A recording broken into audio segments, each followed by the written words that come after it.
Surprise, I'm back. Yippee. It's been a while since I've talked about Kaisen. It's been a while since I've read Kaisen. So I thought I would go back, catch up, see everything that's going on because obviously Gojo versus Sukuna, very big deal. No surprise there. And I wanted to read it. I was a little bit interested. If you're wondering why I fell off Kaisen or why I constantly fall off Kaisen, I think I enjoy reading it in bulk more than week to week basis. Does that make sense? Anyway, I have a lot of thoughts about this fight so far, a lot of thoughts about Gojo, Sukuna, their individual performances, how they clash together, but then also everything else. This fight has been building up for a long time. It's been pretty much there since the beginning of the story. The first 10 chapters kind of alludes to this fight, and finally we are getting it. And in my opinion, I always thought there was going to be multiple stages of this fight. Potentially, there still could be, and I'm hoping that there still is. The stages between fights, for me, is powerful because you can ramp it up rather exponentially and take it to limits within its own flow. Does that make sense? So instead of having one fight that has one singular flow, you can have 3 different flows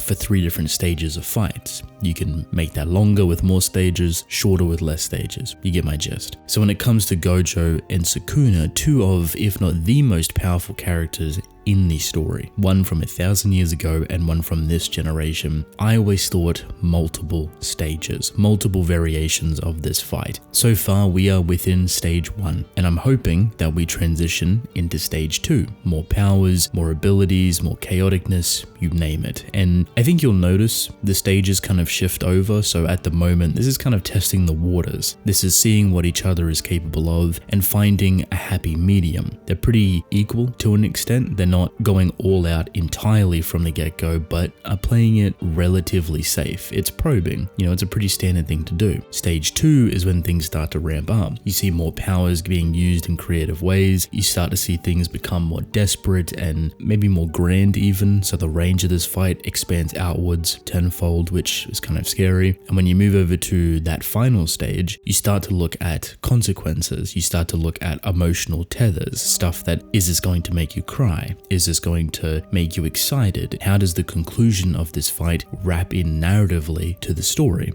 So when you take in all of this, and I propose to you, how many stages do you think Gojo versus Sukuna should have, the 2 most powerful beings? Your answer would be ...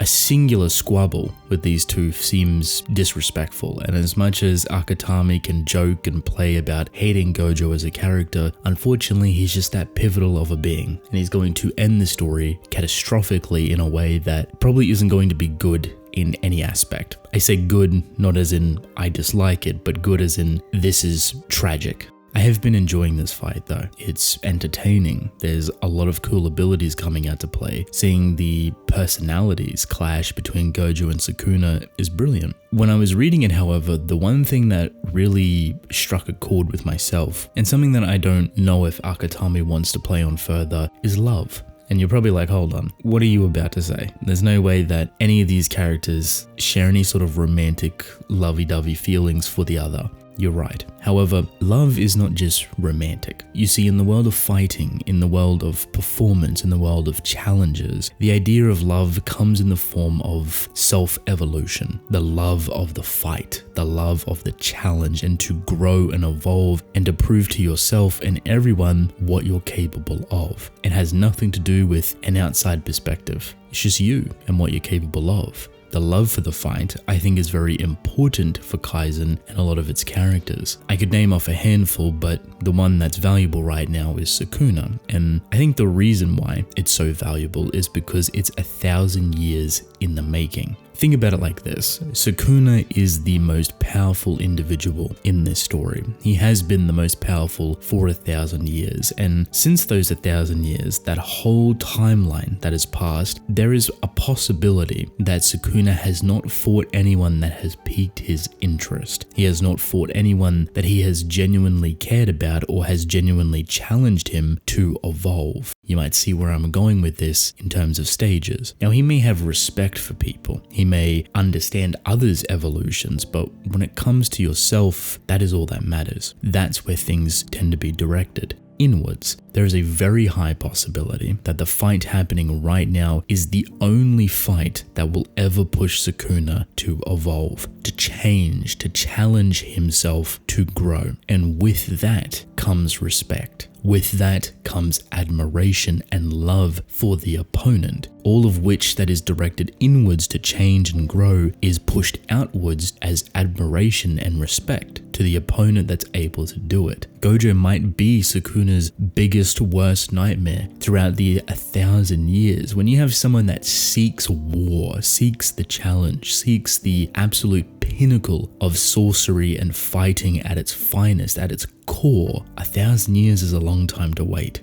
But finally, it has arrived to him, and in a way that is funny enough respectful to that idea. They didn't undermine each other, they didn't sneak each other, they didn't try and jump one another. It was very respectful. It was mutual and it was clear. This was a kind of poetic start to a fight. Them two on different buildings could have gone completely differently. Gojo could have tried to speed blitz him without him even knowing. He didn't have to dress up all fancy and make his location known, but he did. It is a formal challenge and one that I find, again, very much poetic. Now, as much as thematically, this is already a thing. If you go back and look at any sort of explanation that Sukuna gives to sorcery in general, you see how much he appreciates it, how much he dives with it, and how much it absorbs his life because he, as a being, has so much appreciation for it. So that translates pretty much directly to individuals that can live up to that sorcery. That's why he talks about calamities and he talks about people becoming calamities and that transition. He admires that transition because you evolve into the next stage of yourself, you change, you challenge yourself. Do you see what I mean? It's all very much interlocked nicely. So again, the love isn't anything romantic, but I still think the love between them is very much there. They have a genuine respect for one another, and that goes a long way.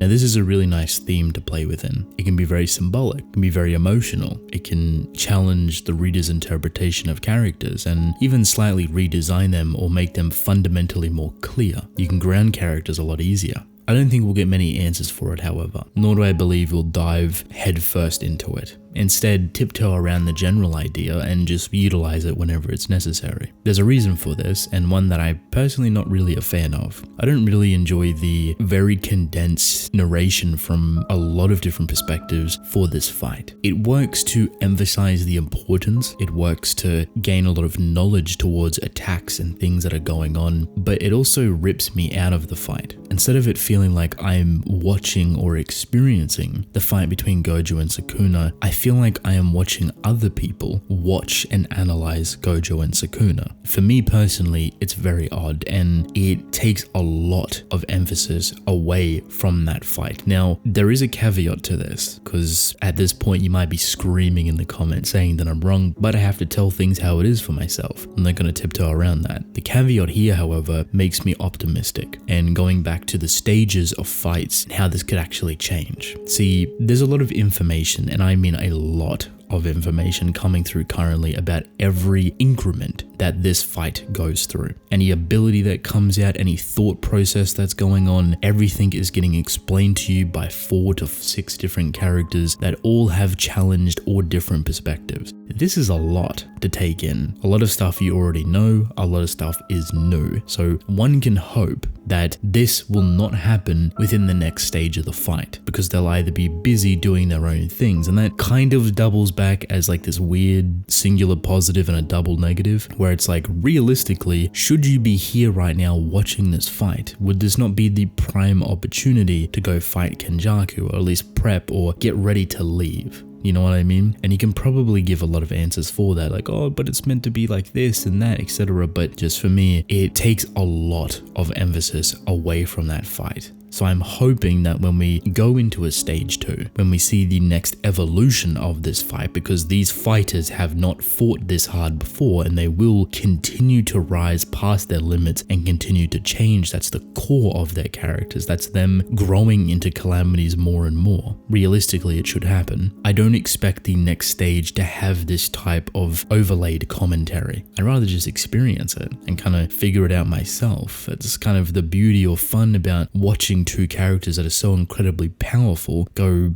at each other. And I get it, it's kind of the first time this happened, so it's oddly fitting for the world to react in this type of way. Like, hey, place your bets, this is a once in millennium type situation, you don't get this. A fight like this will never happen again. I look forward to the future. I look forward to the evolution of Gojo versus Sukuna, the different stages. I look forward to everyone else finally getting into their own fights and how potentially those fights work alongside Gojo and Sukuna. See, we don't really know how Kaisen ends. Even though we're very, very close to that finishing line, no one can comfortably put their thumb on what's going to happen. Does Gojo win? Does Sukuna? Does Kenjaku? Does everyone live? Does everyone die? Like, what actually happens? I have a very loose idea for an ending that I would like to see happen, but it's a little bit dramatic, very much dark. It comes in the form of being self-sacrificial. If you don't know anything about it, it's nothing all too crazy. It's basically just Gojo sacrificing himself to become Tengen's barrier. Basically, in some way, shape or form, expanding his affinity, yada yada if that's possible, and becoming a vessel like Tengen. He's not alive technically, but he's not